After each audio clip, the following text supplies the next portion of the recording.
What justifies a parent crushing their child's dream? The poor baby. Well, I guess we'll find out. Happy apple picking day! My voice is still gone from VidCon. It takes like a good 3 to 5 business days for your body to fully recover, so apologies. But it is still Tuesday. Can't stop, won't stop, the apple lovers. And just to recap, any new friends who have no idea what I'm talking about, people send in stories to my subreddit r/AmITheBadApple where they're not really sure if they acted appropriately or not. So they send us the story, we read it, and we just kind of determine if they're a good apple, a bad apple, or a crap apple. And based on all of our experiences, sometimes we agree, sometimes we don't, and that's okay. We all come from different branches of the apple tree, and it's to be expected. Someone may have experienced a similar situation and offer new perspectives, and that's great. We can always learn new things. Civilly, we are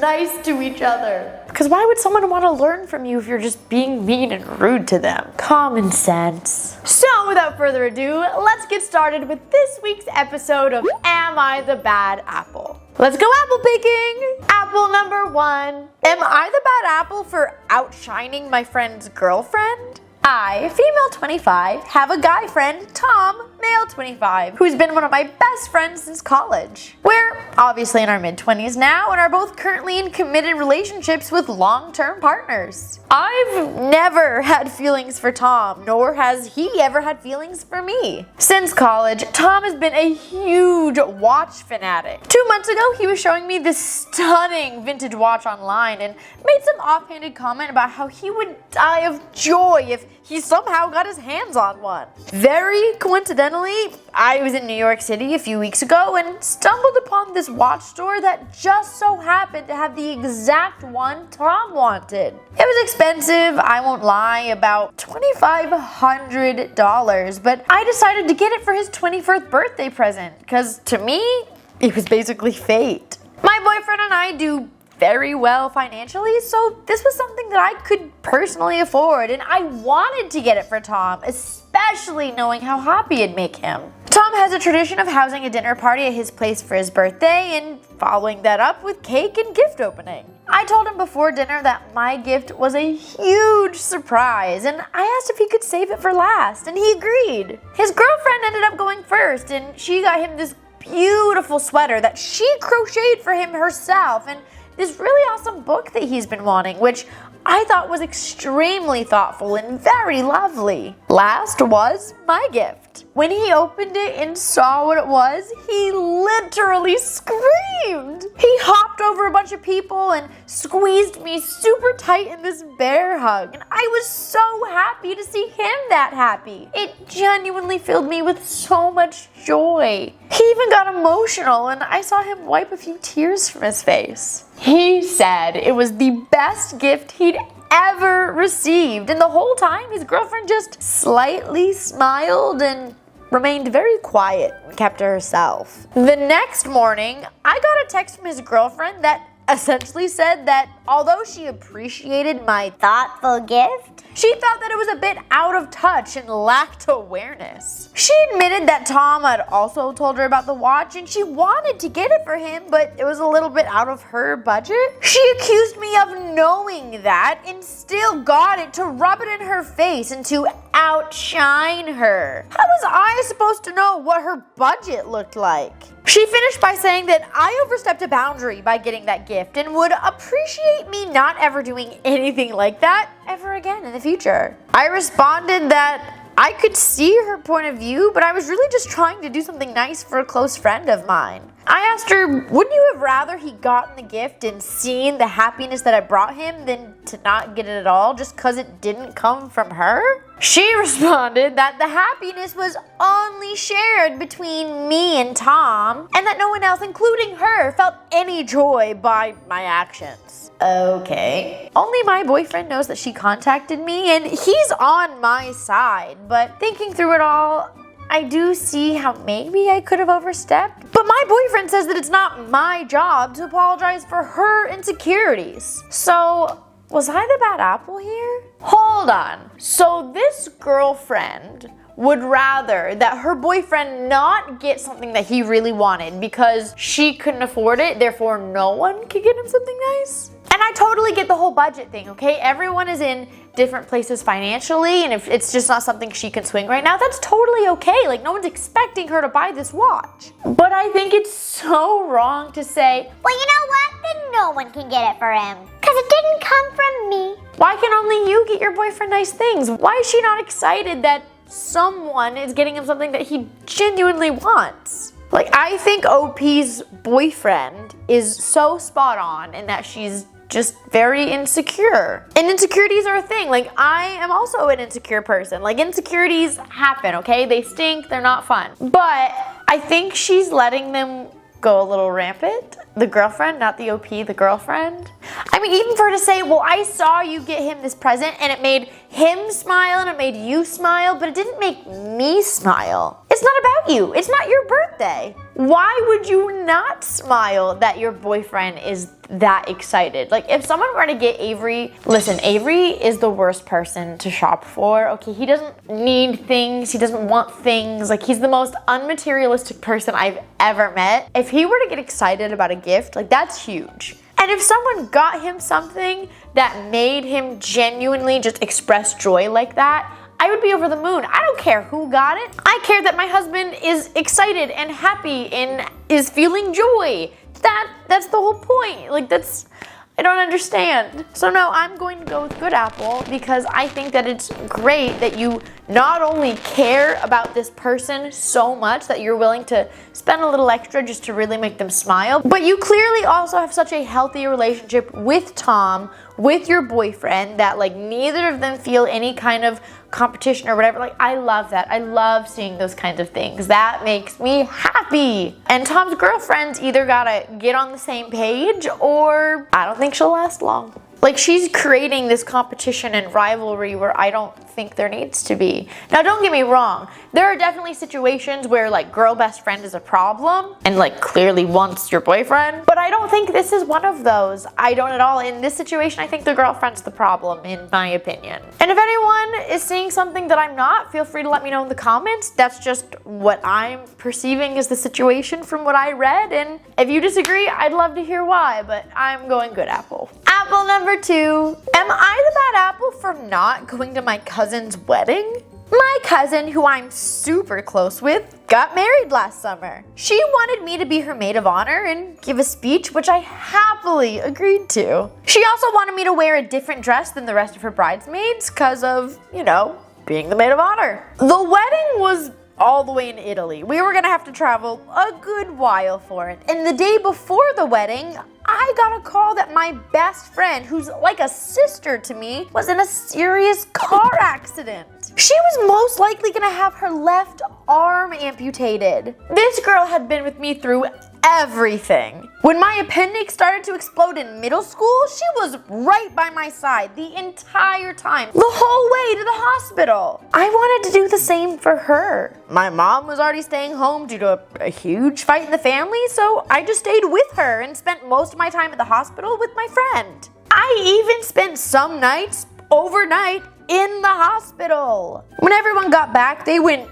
ballistic on me for ruining the wedding and saying that I chose friends over family. I snapped back at them and told them that Anna had always been by my side, and when my appendix was exploding, she was right there while none of them even called to check up on me when I was younger, so she was more like family to me than they were. Then my aunt went on about the dress I was supposed to wear as the maid of honor and how it looked Too much like a wedding dress, and I didn't even get to wear it, but good thing, because I would outshine the bride. It's been almost a year now, and my family is still going on about this. So, was I the bad apple? Okay, so this is one of those situations where my verdict is not gonna match my personal feelings, okay? For me, if I had a family member who was my best friend to the point that I wanted her to be the maid of honor in my wedding, and she was like, oh no, something happened with another one of my friends, I'm just not gonna go to your wedding. Would I understand and want the friend to be like healthy and okay? Absolutely. Would I still be very upset? Yeah. I think that I would. I think I would be very upset. And I know there are gonna be comments that are like, that's so selfish and blah, blah, blah, and someone was in the hospital. You can want someone to be okay and safe and like want them to recover and still be upset that this situation is happening and that it's affecting your wedding. Like, you can have both at the same time. Like, you're okay. There's not like a maximum level that you're able to feel. You can feel all the things at once. I would be very upset. And it might be unfair, but I think that a large part of me would definitely feel upset that my family member, who was also my best friend, chose to sit at the hospital instead of come to the wedding for a day and then go to the hospital. I would be very upset about that. And I'm not saying that I think that she was wrong. I'm just saying that I know what my feelings would be and I'm going to be honest about them. Now, do I think that the girl was wrong to do it? I think it's a matter of perspective. I definitely am not gonna go bad apple because I don't think like she's 100% wrong, it was the wrong choice, blah, blah, blah, blah. I think it's fair to say like, okay, yeah, I'll be there for the wedding and just come back immediately to be there for my other friend. Like, I don't think, would that be unreasonable? I know it's all the way in Italy, but I don't know where they're based. Like, I don't know where they live. So I'm not gonna say it's completely unreasonable because I know everyone's gonna be like, where in the States? Well, I have a lot of followers that are not in the States. We don't actually know where they live. I'm not taking that off the table. But it also didn't mention her letting someone know she wasn't coming. Like, did she just not show up? Did she let someone know, hey, I'm not coming because this happened? I don't know. We don't have that information. Because I don't know how it was handled, I don't know who she told or how she told them or whatever, part of me feels like I can't give a good apple either. I'm struggling between good apple and crab apple for a few reasons. I know that I would be personally very upset in this situation, and it would be one of those like, I'm just upset that it's happening, I feel like. But I also, I've said this before, that sometimes your relationships and your friendships are a little bit more one-sided than you think. And I'm not trying to belittle that this woman's best friend is in the hospital at all. Like, poor thing, bless her heart, I hope she's doing okay. But in this situation where there was a choice, family member best friend having a wedding and other person best friend being in a car crash, she made a choice. And I think it would be very understandable for the bride to be upset that in a make it or break it kind of situation, she wasn't chosen. I think that's very valid to feel upset that you weren't the pick. And again, I know the people in the comments, how hard, she's in the hospital, blah, blah, blah, blah. It's not about that. Again, you can want someone to be okay and recover in the hospital while still being upset that in a make or break situation, you were not the person picked. I think it's very normal to feel that way. I think some people would be lying if they said, oh, it wouldn't bother me at all. Nah, I don't know if I agree with that.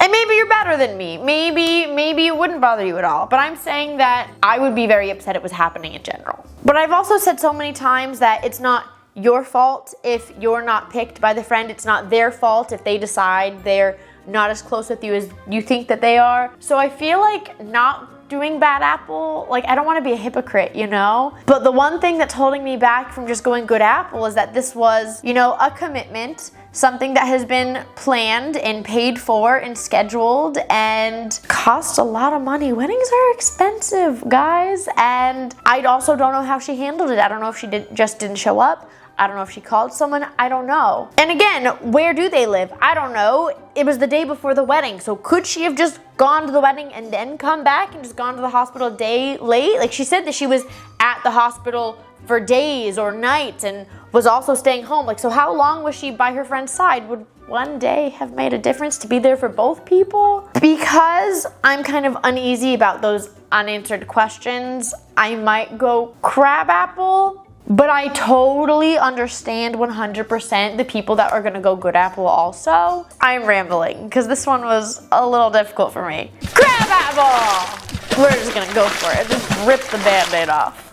I'd be interested if any of you guys can convince me in the comments to trade teams. I think I could be persuaded. Let me know in the comments. Apple number 3. Am I the bad apple for fat shaming my friend's husband? My 22 female best friend Jenny, 23 female, just recently had a baby with her husband Tom, 25 male. My boyfriend and I got to meet their baby boy for the first time last weekend when they came over to our flat for dinner. We have a hot tub on our balcony that my parents gave us for Christmas last year, and I told them to bring their swimsuits. We could go in after dinner. My boyfriend wasn't up for it, so he just held the baby while the three of us got ready to get in the tub. Jenny was the last person to get changed and came out of the bathroom in a bikini. I thought she looked amazing, really happy and glowing, but Tom kind of laughed and said something about her still having some weight to lose before she'd be as attractive as she were before the pregnancy. I was stunned by that comment, and even though Jenny didn't say anything, her smile just disappeared off her face and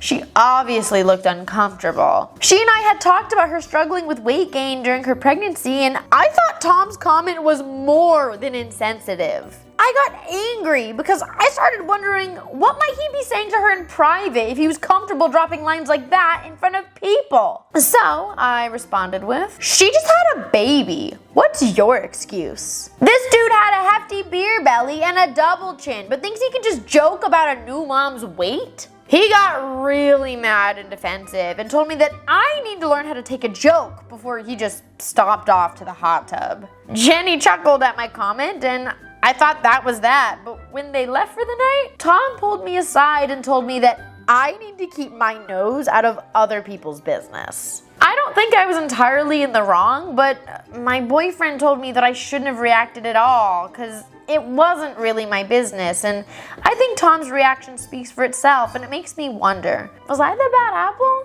I know people are gonna have opinions on this one because I know that there are gonna be people who are like, yes, best friend, woo! And then I know there are gonna be people that are like, she should not have brought his weight into it and that was inappropriate. And let me tell you, I don't care who you are. If you say something about my best friend like that to me, in front of me, I don't think I would be able to hold my tongue either.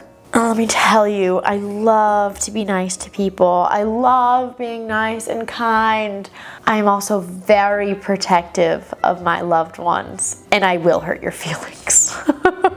So if I was the friend, would I have said something? 100%. Would I have attacked his appearance also? I don't think so. I probably would have gone from a different angle.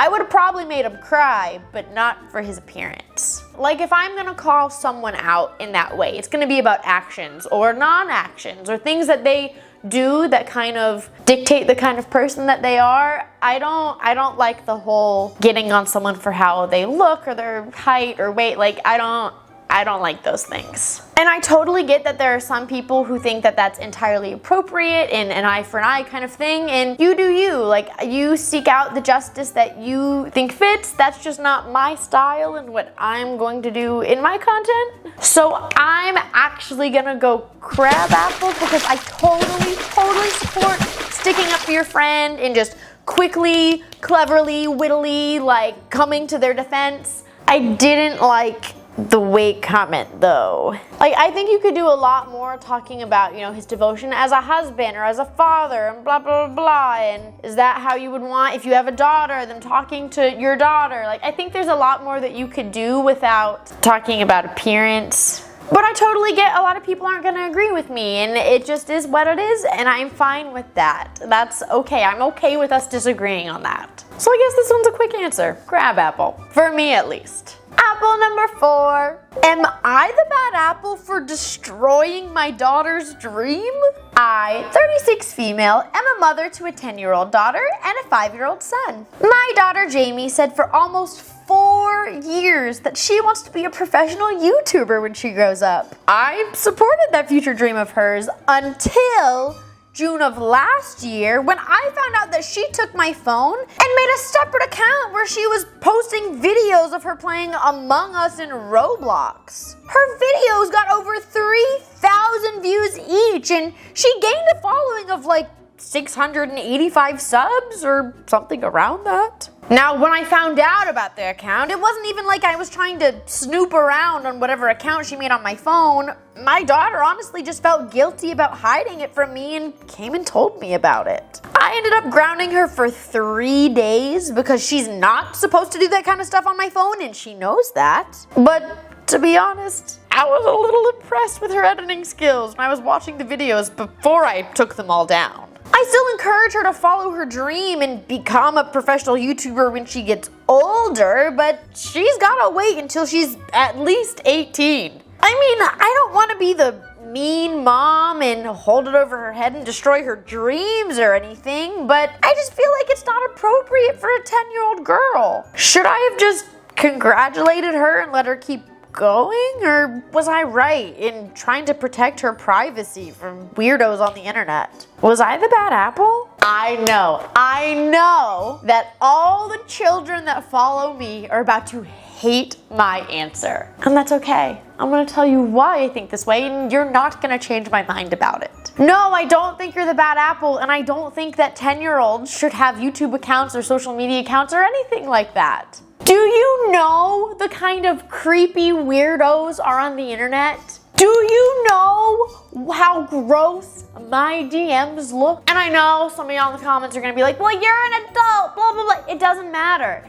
Those creeps, they don't care how old I am. They wouldn't care if someone was younger. They would just make a fake account and send what they wanted to say so that their real one doesn't get in trouble. They are disgusting people on the internet. You at 10 years old don't need to be doing that. Not only that, but because there are creeps on the internet, all of the social media platforms have rules about how old you have to be in order to have an account and to post videos. I've said this before, okay? There are some times that my videos on YouTube get demonetized because the algorithm thinks I'm a child and it demonetizes it because it's like, nope, you got kids in there, you can't do that. Like, it has warnings and checklists that we as creators have to check off of, are there children in this video? Are there minors in this video? Because YouTube takes that so seriously. So no, just on that alone, no. A 10-year-old cannot have a YouTube channel because it goes against the rules. Rules that are not there to be mean and annoying, but for your safety and privacy. And a lot of kids might not know about this, but there's a lot of debate going around on like parent talk and mom talk and like all the family social media things. I don't have kids, but sometimes I still get their drama on my For You pages, okay? They're finding that when it comes to content that has younger children, the ratios of the videos that are saved when the kids' faces are in it is so astronomically high. It's not a coincidence. It's creepy people on the internet, and it's very disturbing and it's gross. And there's this whole thing going on right now about should these kids, like should family accounts and moms and people like that, should these kids be in the videos? Should they be in the photos? Should we be showing their faces? It's a very real, scary thing right now. So even though it might be frustrating and upsetting that you want to be on social media and you want to do YouTube and you want to do all this great stuff, I highly encourage making content once you're old enough to make that decision, but not before. And just know that once you are old enough, it is a big decision. Whatever mistakes you make as a kid, if you're on the internet, will be there forever. You see lots of content creators that go and create all these wonderful followings, and then something comes out about a mistake they made or something dumb that they did that they thought was funny at the time, and it's not funny now. All this to say is that I totally understand young kids wanting to do YouTube as a career, and I am so blessed to be where I am and to be able to do that. And I encourage people to go for it and try it. Just know that it's a big responsibility being in the public eye like this, being recognizable in public, having a lot of people look up to you, and just having to know and make sure that your actions are appropriate. I'll be honest, y'all know my friend Kara, if you watch my short content on other platforms. We talk all the time of, I don't know why it's so hard for some people to just not be inappropriate and can get in trouble for it. We were talking about it after we heard the ukulele song. If you know, you know, but I digress. I don't think mom's a bad apple. I think she's a good apple. She's following the rules of social media. She's trying to keep her child's privacy safe because 10 years old is a little young to decide, yes, I want everything out on the internet forever, all the time. Like, it's a big responsibility. It's a big choice. And not everyone wants it when they get older. So I don't think mom's a bad apple. Sorry, kids. Unfortunately, there are gross people out there in the world that keep us from having nice things. So, I think I got 2 good apples and 2 crab apples? 2 and 2. At least that was my vote. Did you get anything different? Did you get the same? I would love to hear comments in the comment section. I'm sure there's a lot of stories here where I could totally see and justify different answers. This is just what I went with personally for various reasons that I explained to you. But again, I would love to hear your reasoning down in the comment section. As always, if you want to submit your story to possibly be on a future Am I the Bad Apple, you can do so at my subreddit r/AmITheBadApple or on my Discord. I will put the link in the description and in a pinned comment. Trying to get more into Discord. I'm still learning how it works. Discord and Reddit confuse me, man. I feel old. And for your well wishes this week, I hope you guys for this week are really able to hone in and identify who in your life are those real ride or dies, right? Who is the friend that would make your dream come true on your birthday? If you're my friend and watching this, please don't buy me gifts. You know I don't like when people buy me things. But I hope that you guys have those ride or dies. Or, you know, those friends, those ride or dies that the moment someone insults you are like, oh, nope, not my friend. Those ride or dies, right? I hope you guys have those in your life. Hold them dear and go get ice cream with them. Also, quick side note, as the podcast launch is approaching, and if you have no idea what I'm talking about, I'm launching my new podcast. I'm trying to figure out what days we're gonna post it. I'm leaning towards Sunday. And if we do post it on Sundays, I'm debating on whether or not Apple Picking Day might move to Wednesdays, just to space out content a little bit. I don't know yet. I would also love to know your thoughts on that in the comments. But as always, I might not get to respond to all of them, but I read them. I really do read them. So let me know. As always, thank you guys so much for joining me today, and I hope to see you guys next week. Bye, my lovelies. Mwah.